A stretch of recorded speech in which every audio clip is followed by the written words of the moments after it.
Have you ever wondered, what if I had made a different choice? What if you had chosen a different career? What if you had stayed with someone you left? What if you had taken that one opportunity? What if you had been a little braver? Sometimes we look at our lives and imagine that somewhere out there is a better version of us living a completely different life. But what if you could actually experience those lives? That is the central idea behind The Midnight Library, a novel by Matt Haig.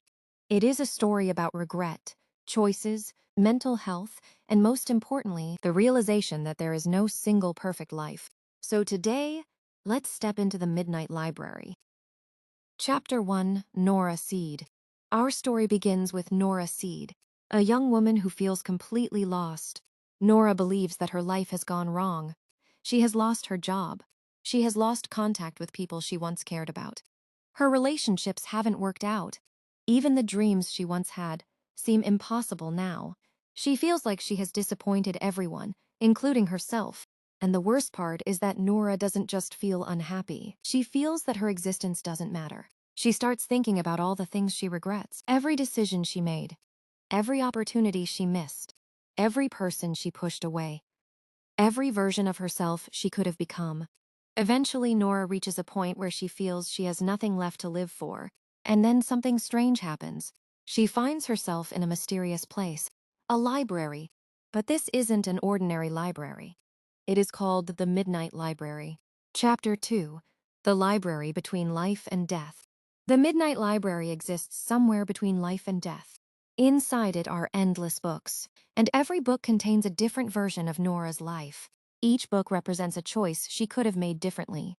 One book might contain the life where Nora became an Olympic swimmer. Another might contain the life where she became a successful musician. Another might show her as a scientist. Another might show her married to someone she once loved. There are countless possibilities.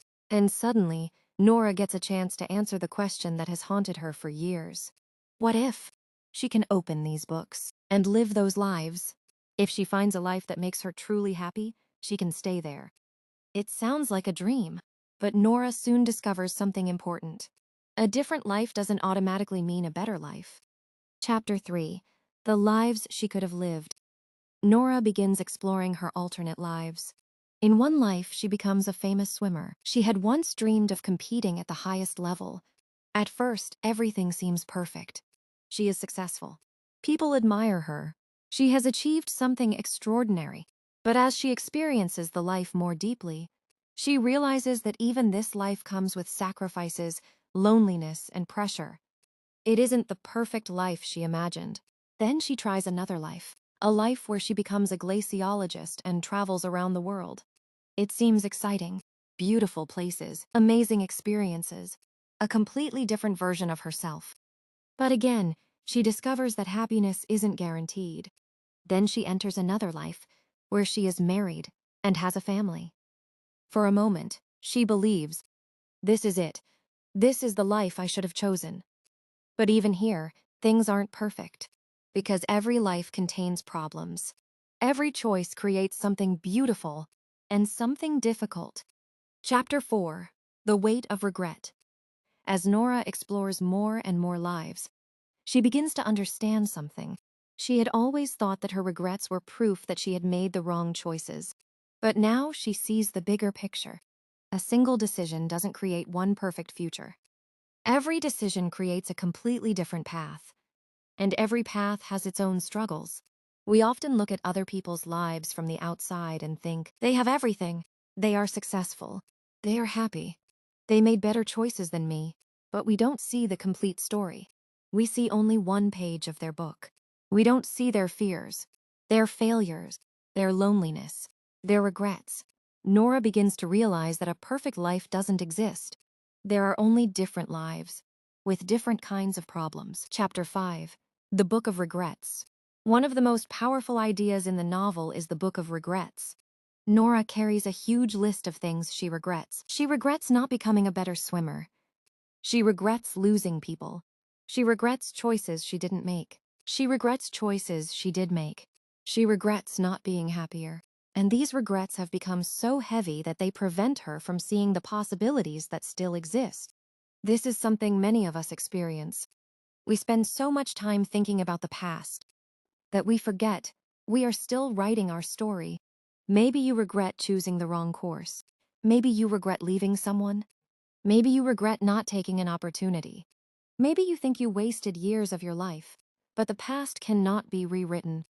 What we can change is what we do next. Chapter 6.